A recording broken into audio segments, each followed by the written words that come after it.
मोदी सरकार इसराइली वज़ीर आज़म नेतन्याहू की आला कार बन गई। ईरान के खिलाफ भारत खुलकर जंग में किरदार अदा करने लगा। रिटायर्ड अमरीकी कर्नल और साबिक वज़ीर दिफा के मुशीर डगलस मैकग्रेगर ने भारत को बेनकाब कर दिया है। वन अमरीका न्यूज़ से गुफ्तगू करते हुए साबिक अमरीकी दिफाई मुशीर ने कहा कि खित्ते में अमरीकी बहरी अड्डे ईरान के निशाने पर हैं, इसलिए अमरीका अब भारतीय बंदरगाहें ईरान के खिलाफ इस्तेमाल कर रहा है। जैसे ये 165 बच्चियां स्कूल में, फिर एक जिम्नेजियम में 25 बच्चियां, सो ये तादाद जो है ये बेइंतहा ज्यादा हो चुकी है इस वक्त तक, इसलिए कि उनके अंदर कोई इस वक्त इंसानियत ही नहीं रही है टारगेट सिलेक्शन के हिसाब से। सो आपका जो सवाल था कि क्या कोई रूल्स, ऑब्वियसली जेनेवा कन्वेंशन के तहत एक बड़ी स्ट्रिक्ट एक रूल्स हैं कि किस तरह की टारगेटिंग करनी चाहिए, लेकिन आप अमेरिका और इसराइल ने तो देखिए 60-70 हजार जो पैलेस्टीनियंस को किया था उनको शहीद, तो उसमें बच्चों और ख्वातीन की तादाद तो ज्यादा है। उन्होंने हॉस्पिटल्स पे अटैक किया, ये तेहरान पे हॉस्पिटल्स पे अटैक कर रहे हैं, बाकी सारे शहरों में। अब आप बताएं हॉस्पिटल में जहां पे मरीज बिल्कुल बुरी हालत में लेटे हों, तो शायद साहब उसमें जो इन अटैक वॉर हुआ क्राइम्स के लिए इनको इंसाफ के कटहरे में कैसे लाया जा सकता है, एक तो ये बात। दूसरी तरफ जाहिर है अब ये जंग प्रोलॉन्ग हो चुकी है, कहाँ जाता देख रहे हैं आप इस जंग को? सिवाय चंद रहनुमाओं के ईरान की तकरीबन तमाम क़यादत खत्म हो चुकी है इस वक्त। अब शहरी मुसलसल मारे जा रहे हैं, यानी कि सिविलियन, जैसे कि हम बात भी कर रहे हैं। अब क्या नजर आ रहा है आपको कि मिस्टर ट्रंप का बज़ाहिर कोई रोड मैप दिखाई देता है आपको? जाहिर है जी, मिस्टर ट्रंप के रोल पे तो मैं अभी आऊंगा, और कांग्रेस इनके साथ अब जो कर रही है उनके इत्तेहादी। But I will tell you कि जब आपने कहा था कि क्यादत मारी जा चुकी है, दो तरह की जंगें होती हैं। एक होती है वॉर ऑफ सर्वाइवल और एक होती है वॉर ऑफ चॉइस। जो वॉर ऑफ सर्वाइवल होती है, जो ईरान कर रहा है, इसमें जो सेवटी होता है वो लीडरशिप नहीं होती है, वो सिटीजन्स का नेशनलिज्म होता है। एक बड़े मशहूर थे यूनाइटेड स्टेट एयरफोर्स के कर्नल जॉन वार्डन, उन्होंने एक थ्योरी दी थी, 5 रिंग थ्योरी कहते हैं, जो गल्फ वॉर में अप्लाई हुई थी। उस थ्योरी के मुताबिक सेंटर में लीडरशिप होती है, उसके बाद फाइनेंशियल इंस्टीट्यूशन, फिर इंफ्रास्ट्रक्चर, फिर होते हुए जो मिलिट्री डिप्लॉयड होती है फील्ड में वो है। तो वो कह रहा है कि इस रिंग्स को इस हिसाब से हमें डिस्ट्रॉय करना चाहिए और सबसे पहले लीडरशिप को करना चाहिए। इन्होंने यही फिलॉसफी यहाँ अप्लाई करने की कोशिश की है, नॉट रियलाइजिंग कि ये वॉर ऑफ चॉइस नहीं थी ईरान में, जिसमें लीडरशिप एलिमिनेट हो जाती तो खत्म हो जाता। वॉर ऑफ चॉइस है नेतन्याहू की और प्रेसिडेंट ट्रम्प की, यानी कि अगर उनकी लीडरशिप को मार दिया जाए तो ये जंग खत्म हो जाएगी, बिकॉज वो वॉर ऑफ चॉइस है। इन्होंने क्या किया, इन्होंने डिसेंट्रलाइज्ड अपनी कर दी थी कमांड स्ट्रक्चर ईरानियंस ने, बिकॉज इनको मालूम था कि सबसे पहले लीडरशिप हिट होगी। अब वो जो डिसेंट्रलाइज्ड लीडरशिप हो गई है और वो 4th-5th लेयर तक चली गई है, उसमें यह है कि सारी डिसीजन मेकिंग और जॉइंट एफर्ट मुख्तलिफ लेयर्स और मुख्तलिफ, ये उन्होंने इसलिए किया था, उनको मालूम था कि डिसीजन जो हैं वो उसके बावजूद जिस तरह के डिसाइड हो चुके हैं वो लिए जाते रहे। ईरान को चूंकि बहुत ज्यादा डिस्ट्रक्शन का सामना है, इसलिए उन्होंने तो ये इस वक्त उनका डिसीजन ये है कि वो किसी किस्म के मुज़ाकरात नहीं करेंगे। प्रेसिडेंट ट्रंप ने एक फिर गलत बयान दिया है कि वो ईरानियन मुज़ाकरात चाह रहे हैं और वो नहीं करेंगे। ईरानियन ने बिल्कुल इस तरह की स्टेटमेंट नहीं दी।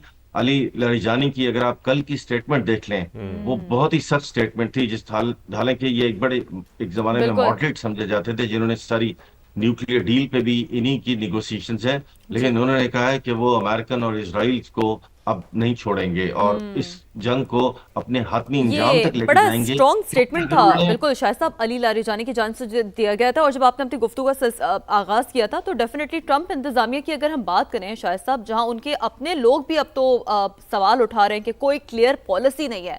सदर ट्रंप जो कि कल तक एक बड़ी नकलें शक्लें उतारते थे और कभी डांस, लेकिन अभी जो बॉडी लैंग्वेज है उनकी मुकम्मल तौर पर चेंज हो गई है, बड़े संजीदा और बज़ाहिर परेशान भी है। तो सबसे पहले एक रिपोर्ट दिखाते हैं और फिर डिस्कशन के सिलसिले को यहीं से आगे बढ़ाते हैं। मशरिक़ वस्ता की तपती रेत से उठने वाली कशीदगी की लहर जब वॉशिंगटन पहुंची तो लग रहा है जैसे इक्तिदार के ऐवानों में भी खामोशी उतर। कल तक स्टेज पर शौखी से कह बखेरते थे, हाजरीन की तरफ आंख मारकर जुमला उछालते थे। अपनी तकारीर में मुखालफीन की नकल उतारने वाले डोनाल्ड ट्रंप अब कैमरे के सामने जरा बदले नजर आते हैं। अल्फाज में एहतियात, लहजे में संजीदगी, चेहरे पर फिक्र की परछाई। डोनाल्ड ट्रंप की तो मुस्कुराहट भी किसी सोच के पर्दे में लिपटी नजर आती है। ट्रंप ने मशरिक वस्ता को आग में झोंक तो दिया, मगर हालात शायद बहुत कुछ उनके चेहरे पर लिख गए। तकरीब हो या मीडिया टॉक, डोनाल्ड ट्रंप के अंदाज में संजीदगी का वजन बढ़ चुका है। बॉडी लैंग्वेज में वो बेफिक्री नहीं, आंखों में किसी अनजाने इम्कान की परछाई सी है, कान के पीछे अजीब निशानात, चेहरे पर थकन के आसार और एक ऐसी खामोशी जो अल्फाज से ज्यादा बोल रही है। सवाल ये नहीं कि तकरीरों का लहजा क्यों बदल गया, सवाल ये है कि हालात किस करवट बैठेंगे। वक्त गवाह है, जंगें हमेशा नहीं रहती, मगर उनके साए बहुत देर तक साथ चलते हैं।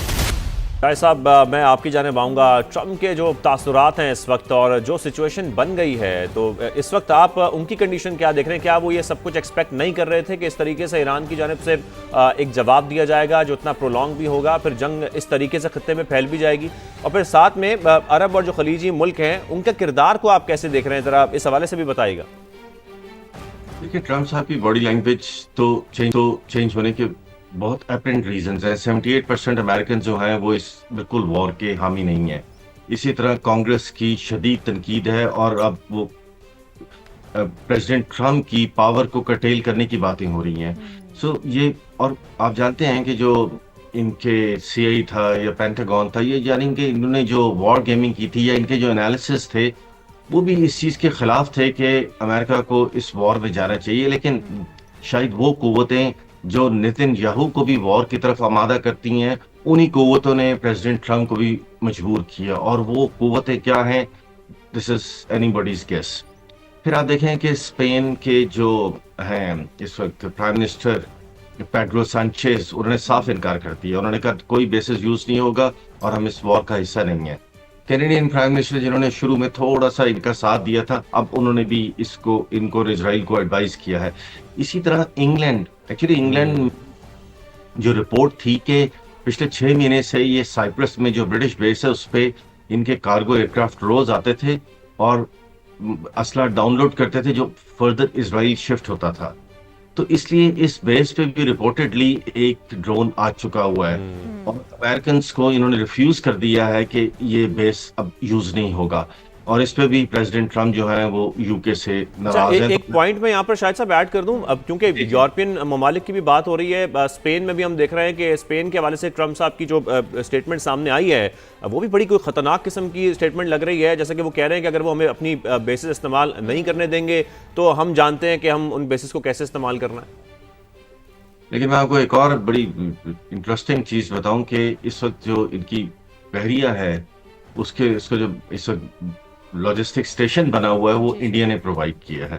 सो इसका मतलब है कि इंडिया भी अब इनकी साइड पे इस वॉर में इन्वॉल्व हो गया। सो कौन से कंट्रीज हैं जिनको हम देख सकते हैं कि apparently like France, Germany, England, Australia, Israel, America and now India. So they are ये वो हैं कि जो अल्टीमेटली सारे इसमें एक कैंप की शक्ल इख्तियार कर लेंगे अल्टीमेटली। तो अमेरिका का प्रेशर बहुत ज्यादा होता है, लेकिन इंडिया ने बहुत कुछ खोया है। पहले गदर की वॉर्स में, उसके बाद जो उसने पाकिस्तान के साथ एक झगड़ा मोल लिया, और उसके बाद उसका जो रोल इसमें रहा, स्पेशली मोदी साहब एक दिन पहले वहां रहे, यानी कि